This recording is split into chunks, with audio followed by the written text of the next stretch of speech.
আসসালামু আলাইকুম ওয়া রাহমাতুল্লাহি ওয়া বারাকাতুহু। আলহামদুলিল্লাহি রাব্বিল আলামিন ওয়াস সালাতু ওয়াস সালামু আলা সাইয়্যিদিল মুরসালিন ওয়া আলা আলিহি ওয়া আসহাবিহি আজমাইন। প্রিয় শিক্ষার্থীবৃন্দ, আশা করি আল্লাহ তাআলার অশেষ রহমতে আপনারা সবাই অনেক ভালো আছেন। আমরা বিগত দিন শিখেছিলাম 2 অক্ষর এবং 3 অক্ষর দিয়ে শব্দগুলো কিভাবে আমরা বানান করে পড়ব সেটি আমরা শিখেছিলাম পেজ নাম্বার 8 থেকে। আজকে আমরা কায়দার 9 নাম্বার পৃষ্ঠা থেকে ইনশাআল্লাহ 3 এবং 4 অক্ষরের শব্দ গঠনগুলো আর একটু বিস্তারিত বানান করে কিভাবে পড়তে হয় সেটা শিখব। শুরুর দিকে এই পেজের শুরুর দিকে 3 অক্ষর বিশিষ্ট আছে অর্ধেক পেজ পরিমাণ প্রায়, এবং শেষের দিকে 4 অক্ষর বিশিষ্ট শব্দগুলো আমরা কিভাবে বানান করে পড়ব সেগুলো রয়েছে। এখন আমরা এটা কিভাবে শিখব আমি বলছি। প্রত্যেকটা শব্দের মধ্যে বা প্রত্যেকটা ধরন থেকে প্রথম 2-3টা আমি বলে দিব ইনশাআল্লাহ কিভাবে আপনারা বানান করবেন, এবং তারপরেরগুলো আমি আপনাদেরকে জিজ্ঞেস করব, আপনারা ভিডিও পজ করে উত্তর দিবেন, তারপরে আবার ভিডিও প্লে করে আমার উত্তরটা শুনে মিলাবেন যে আপনার বানান করার পদ্ধতি ঠিক আছে কিনা। তো প্রথমবারেই যদি আপনি না পারেন, প্রথমবার আপনি সম্পূর্ণ ভিডিওটা দেখে আমার উত্তরগুলো শুনে শুনে শিখবেন যে কিভাবে প্রত্যেকটা শব্দ বানান করতে হয়, এবং তারপরে দ্বিতীয়বার আপনি নিজেকে নিজে ধরবেন, আমার সাথে মেলাবেন যে আমি যেভাবে বানান করছি আগে আপনি বলবেন, আপনি বলার পর আমার উত্তরটা শুনে মেলাবেন যে আমার মতো হুবহু আপনারা বানান করতে পেরেছেন কিনা প্রত্যেকটা শব্দ। যদি আমার মতো হুবহু পারেন তাহলে আপনারা পরবর্তী ক্লাসের জন্য উপযুক্ত হবেন। এভাবে আজকের পাঠটি শিখব। তো চলুন আমরা শুরু করছি। বিসমিল্লাহির রহমানির রহিম। সবার প্রথমে এখানে যেই শব্দটি রয়েছে এর বানান আমি বলছি।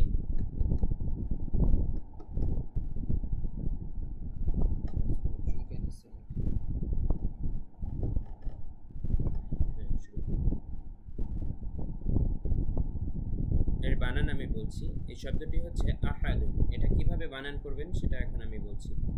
হামজা জবর আ, হা জবর হা, আহা। প্রথমে আহা বলবেন এভাবে, দুইটা আমি যেভাবে বলছি ঠিক সেভাবে। হামজা জবর আ, হা জবর হা, আহা। এবার বলবেন দাল দুই পেশ দুন, আহাদুন। ঠিক এভাবে আপনাদের প্রত্যেকটা শব্দ বানান করতে হবে। আবারও বলছি একটানে, হামজা জবর আ, হা জবর হা, আহা, দাল দুই পেশ দুন, আহাদুন। এবারে আমি যাচ্ছি পরের শব্দ। সাদ জবর স, মিম জবর মা, সামা, দাল দুই পেশ দুন, সামাদুন। উল্লেখ্য মাঝখানের এই অক্ষরটি কিন্তু মিম, একটু পেঁচিয়ে লেখা, তাই হয়তো বুঝতে কনফিউশন হতে পারে, তবে এরকম চিহ্ন দেখলে বুঝে নেবেন সেটা হচ্ছে মিম, ঠিক আছে। তারপরে এটাও আমি বলে দিচ্ছি। আইন জবর আ, মিম জের মি, আমি, লাম জবর লা, আমিলা। এবার আমি বলছি পরের শব্দটি। আচ্ছা, এখান থেকে আপনারা বলুন, এটা একেবারেই সহজ। এখান থেকে সবগুলো সেম সিস্টেম, এতক্ষণ যে কটি বলে দিলাম। 3 সেকেন্ড সময় দিচ্ছি। ফা জবর ফা, ক জবর ক, ফা ক, র জবর র, ফা ক র। এটি বলুন। দাল জবর দা, হা জবর হা, রাহা, বা দুই জের বিন, রাহাবিন। এটি বলুন। কাফ পেশ কু, তা পেশ তু, কুতু, বা দুই পেশ বুন, কুতুবুন। এই শব্দটি বলুন। সিন পেশ সু, র পেশ রু, সুরু, র দুই পেশ রুন, সুরুরুন। এটি বলুন। ওয়াও জবর ওয়া, জিম জবর জা, ওয়াজা, দাল জবর দা, ওয়াজাদা। এবার এটি বলুন। মিম পেশ মু, নুন জের নি, মুনি, আইন জবর আ, মুনিআ। এবারে এটি বলুন। সাদ পেশ সু, হা পেশ হু, সুহু, বা আলিফ দুই জবর বান, সুহুফান। সরি, আমি আবার বলছি। সাদ পেশ সু, হা পেশ হু, সুহু, বা আলিফ দুই জবর ফান, সুহুফান। এবারে আমরা এটি বলুন। শিন পেশ সু, শিন পেশ সু, হা পেশ হু শুহু, বা আলিফ দুই জবর বান শুহুবান। আপনাদের বানানগুলোকে আমার সাথে মিলছে? মিললে আপনারা বুঝবেন ভালো মতো শিখতে পেরেছেন, পাঠটি বুঝতে পেরেছেন। এবার এটি বলুন। কাফ পেশ কু, ফা পেশ ফু কুফু, ওয়াও আলিফ দুই জবর ওয়ান কুফুয়ান।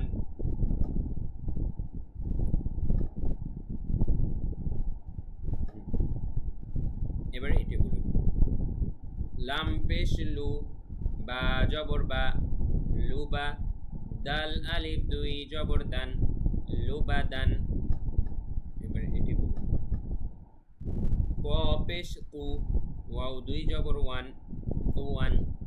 আবারও মনে করিয়ে দিচ্ছি, আগেও আমরা বলেছিলাম এই নিয়ম, যদি কোনো অক্ষরের উপরে কোনো চিহ্ন না থাকে তাহলে কিন্তু সেই অক্ষর আমাদের উচ্চারণ করার প্রয়োজন নেই। এখানে আপনারা দেখতে পাচ্ছেন ইয়া এর উপরে কিন্তু কোনো চিহ্ন নেই, তাই ইয়া আমরা বানানোর সময় উচ্চারণ করব না বা আমাদের কোনো কাজে আসবে না। এই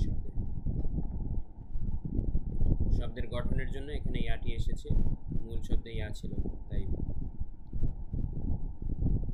তবে উচ্চারণে কোনোরূপ পার্থক্য নিয়ে আসে না বা উচ্চারণের সময় ইয়া এর উচ্চারণটি আসবে না। এবার এটি বলুন একইভাবে। ضاد পেশ দু, হা দুই জবর হান দুহান। এটি বলুন। শিন পেশ শু, আইন জবর আ শুআ, বা দুই জেরে বিন শুআবিন। এটি বলুন। দাল পেশ দু, কাফ জেরে কি দুকি, র জবর র দুকির। এবারে এটি বলুন।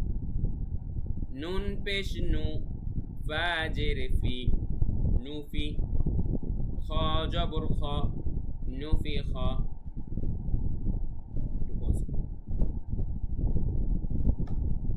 আচ্ছা, এডিটরকে কি আগের ভিডিওগুলো দিছিলে যেগুলো নিছো?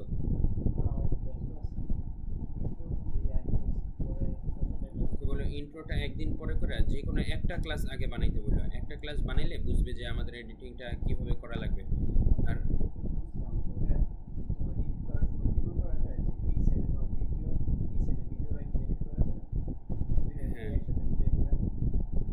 হ্যাঁ ওরকম তো করা যাবে, কিন্তু এখন কথা হয়েছে এই যে দেখো আমি এটা নিয়ে একটু চিন্তায় আছি। আচ্ছা স্ক্রিন রেকর্ডটা পজ করে বলবো।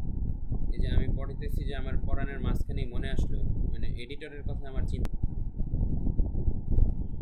পজ হয় না কেন? আচ্ছা যাবে চলো।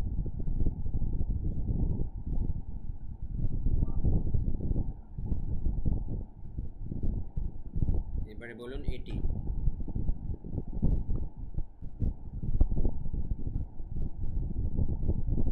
কফ জবর ক, সিন জবর সা কসা, মিম দুই পেশ মুন কসামুন।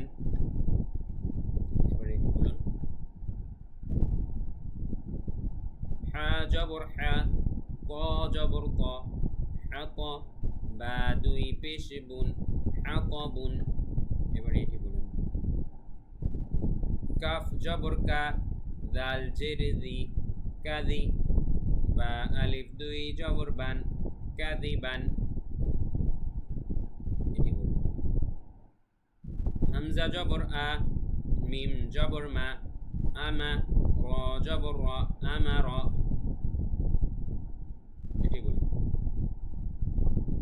জিম জবর জা, মিম জবর মা জামা, আইন জবর আ জামা। এবারে এটি বলুন। খ পেশ খু, লাম জেরে লি খুলি, কফ জবর ক খুলিক। এবারে এটি বলুন। কফ পেশ কু, র জেরে রি কুরি, হামজা জবর আ কুরি আ। এবারে এটি বলুন। হা জবর হা, সিন জবর সা হাসা, নুন দুই জেরে নিন হাসানিন। এবারে এটি বলুন। হামজা জবর আ, হা জবর হা আহা, দাল দুই জেরে দিন আহাদিন। এবারে এটি বলুন। র পেশ রু, সিন পেশ সু, রুসু, লাম দুই পেশ লুন, রুসুলুন। একটু কাট হবে, ক্লোজ করার দরকার নেই, কাট হবে। আমি এটা বলবো, জাস্ট কাট হবে, তাহলে এডিটর এটা শুনলে বুঝবে এই জায়গাটা কাট করতে হবে।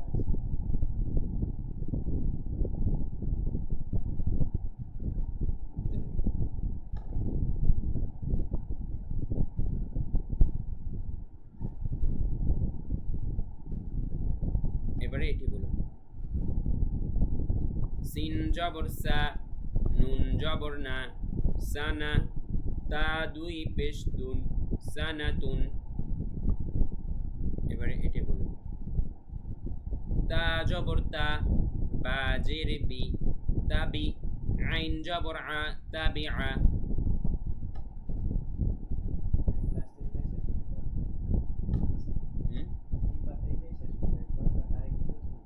হ্যাঁ, শেষ।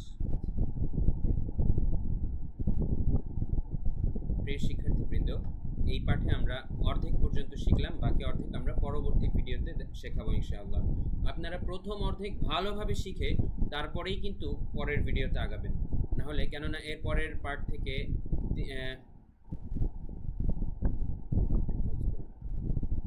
3 অক্ষরের তো আরও 1 লাইন বাকি, এটা শেষ করে আরও 1 লাইন শেষ করে তারপরে হচ্ছে পরেরটায় গেলে ভালো হতো।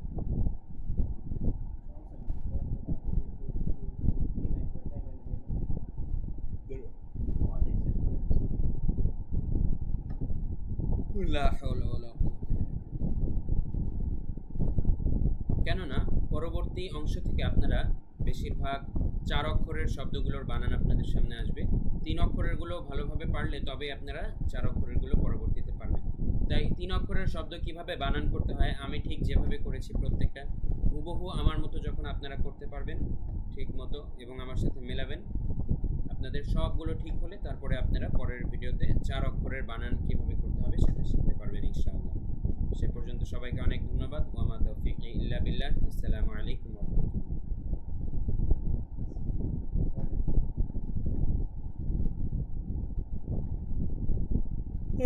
লা হাওলা ওয়া লা কুওয়াতা ইল্লা বিল্লাহ।